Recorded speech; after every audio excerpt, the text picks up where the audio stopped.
ఆహ్వానిస్తున్నాను. సభాధ్యక్షులు గౌరవనీయులు తుమ్మల నాగేశ్వరరావు గారు, గౌరవనీయులు ఉత్తమ్ కుమార్ రెడ్డి గారు, గౌరవనీయులు జూపల్లి కృష్ణారావు గారు, వేదిక పైన ఆశించినటువంటి పెద్దలందరికీ, శాసనసభ్యులు, శాసనమండలి సభ్యులు, చైర్మన్స్ అందరికీ నమస్కారం. ఇది మీ ప్రభుత్వం, మీ వల్లే కాంగ్రెస్ ప్రభుత్వం. రైతులు ఓటేశారు కాబట్టే కాంగ్రెస్ పార్టీ రాష్ట్రంలో అధికారంలోకి వచ్చింది. మీరు చూసుకుంటే గ్రామీణ ప్రాంతాల్లో కాంగ్రెస్కి వచ్చిన సీట్ల సంఖ్య అర్బన్ ప్రాంతాల్లోకి వచ్చిన ఎక్కువగా ఉంది. కాబట్టి దానికి కారణం ఈ పచ్చ చొక్కా రైతులు కాంగ్రెస్ను ఎత్తుకున్నారు. కాబట్టి ఇవాళ రాష్ట్రంలో కాంగ్రెస్ పార్టీ అధికారంలోకి వచ్చింది. రేవంత్ రెడ్డి గారు ముఖ్యమంత్రి అయినారు.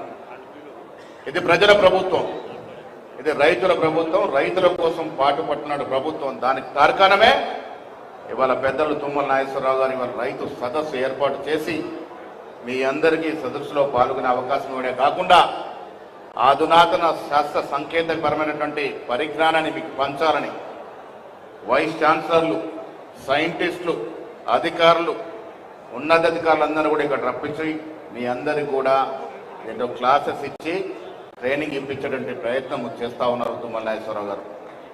నేను పొద్దున్నే కోరుతా ఉన్నాను, మంత్రులు, ఎమ్మెల్యేలు విదేశాలకు పోవడం కాదు, రైతులను తీసుకెళ్ళండి. మంత్రి గారు విదేశాలకు తీసుకెళ్ళండి రైతుల్ని. కొంతమంది సెలెక్టెడ్ రైతులు విదేశాలకు తీసుకెళ్ళి అక్కడ కూడా పరిజ్ఞానం ఇచ్చే ప్రయత్నం చేయాల్సిందిగా అది మీ వల్లే అవుతున్నటువంటి మాట కూడా ఈ సందర్భంలో మనవి చేస్తా ఉన్నా. మిత్రులారా, పెద్దలు జూపల్లి గారు చెప్పినట్టుగా 10 ఏళ్లలో ఈ రాష్ట్రాన్ని అప్పుల పాలు చేసి 6.5 లక్షల కొత్త అప్పు తెచ్చి మొత్తం 7.5 లక్షల కోట్ల అప్పు మన నెత్తిన పెట్టిపోతే కూడా, ఆర్థిక నిర్బంధం విపరీతంగా ఉన్నా కూడా కాంగ్రెస్ ప్రభుత్వం, ముఖ్యమంత్రి రేవంత్ రెడ్డి గారు 6 గ్యారంటీలతో పాటు మీరు కోరుకొని సన్నబియ్య స్కీమ్ కూడా పెట్టినటువంటి ఘనత ఇవాళ రాష్ట్రంలో కాంగ్రెస్ ప్రభుత్వానికి.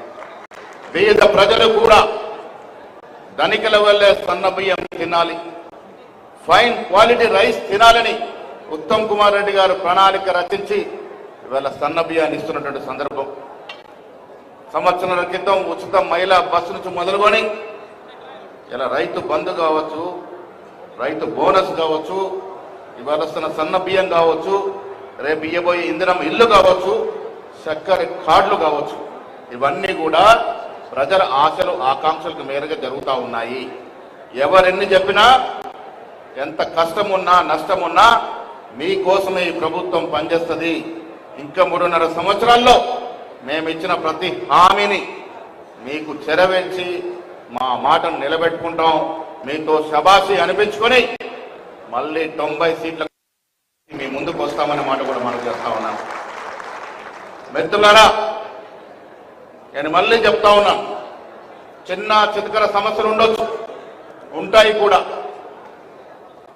ఆర్థిక నిర్బంధం ఉంది కాబట్టి కొన్ని అందకపోవచ్చు. కానీ మాట ఇచ్చి మోసం చేసే మాత్రం ఈ ప్రభుత్వంతో చేత కాదు. మాట నిలబెట్టుకుంటామనే మాట కూడా ఈ సందర్భంలో మనవి చేస్తా ఉన్నాను.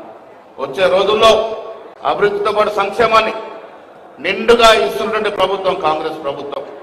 ఈ జిల్లా విషయానికి వచ్చినప్పుడు ఇక్కడ ఇరిగేషన్ మంత్రి గారు ఉన్నారు. నిజాం సాగర్ 1923లో ఆనాడు నిజాం ప్రభు కట్టించినప్పుడు 2,75,000 ఎకరాల కోసం కట్టించినట్టు ప్రాజెక్ట్ అది. 29 టీఎంసీలు నీరించే ప్రాజెక్ట్ అది. క్రమేణా సిల్ట్ వచ్చి, ఇసుక వచ్చి, మట్టి పెట్టి దాదాపు 17 టీఎంసీలు అరించకపోతే 11 టీఎంసీలకే వచ్చినప్పుడు 1970లో ఆధునీకరణ చూసి 2 మీటర్లు ఎత్తు పెంచడం వల్ల మళ్ళొక 12 టీఎంసీ నీరు తెచ్చుకోగలిగినాం. పెద్దలు ఇక్కడ ఉన్నారు, మంత్రి గారు, మీకు విజ్ఞప్తి చేస్తా ఉన్నాను, ఎంత వ్యయమైనా, ఎంత ఖర్చు అయినా మీరు ఇవాళ వాగ్దానం చేయాల్సిందే. నిజాం సాగర్ ప్రాజెక్టుని డీసిల్టేషన్ చేయడం, డీసెడిమెంటేషన్ చేయండి. తద్వారా ఇంకొక 1,00,000 ఎకరాలు నీరు అందించే అవకాశం వస్తుంది. మీరు ఇక్కడ పెద్దలందరూ కూడా ముఖ్యమంత్రిని ఒప్పిద్దాం, నిధులు ఎక్కడికెళ్ళాలో తీసుకురండి. నిజాం సాగర్ని మాత్రం డీసిల్టేషన్ చేయండి. తద్వారా ఇంకొక 1,00,000 అదనంగా ఎకరాలకు నీరించే అవకాశం ఉంది. కాబట్టి మంత్రి గారు దీని మీద స్పందించాల్సిందిగా నేను ఒక ఎమ్మెల్సీగా, పిసిసి అధ్యక్షుడిగా మిమ్మల్ని కోరుతా ఉన్నాను. అదేవిధంగా శ్రీరామ్ సాగర్ ప్రాజెక్ట్ 1963లో నెహ్రూ గారు ప్రారంభించిన ప్రాజెక్ట్ అది. ఈ దేశంలోనే గొప్ప ప్రాజెక్ట్. ఆనాడు 7 లక్షల పైచులకు ఎకరాలకు డిజైన్ చేస్తే ఇవాళ పివి నరసింహారావు ఇచ్చిన నిధుల వల్ల అధికంగా చెంది ఇలా 9.5 లక్షలకు పైగా మనం నీరు అందిస్తా ఉన్నాం. దాంట్లో కూడా సిల్ట్ వచ్చింది, దాంట్లో కూడా మట్టి వచ్చింది, ఇసుక వచ్చింది. అది కూడా డీసెల్టేషన్ చేయండి.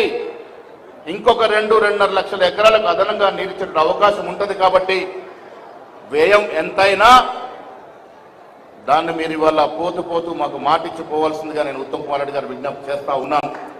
ఇది ప్రజల కోసం. ఉత్తమని చెప్తా ఉన్నాను. 1923లో నిజాం సాగర్ ప్రాజెక్ట్ వచ్చినప్పుడు ఇక్కడికి ప్రకాశం జిల్లా, కృష్ణా జిల్లా,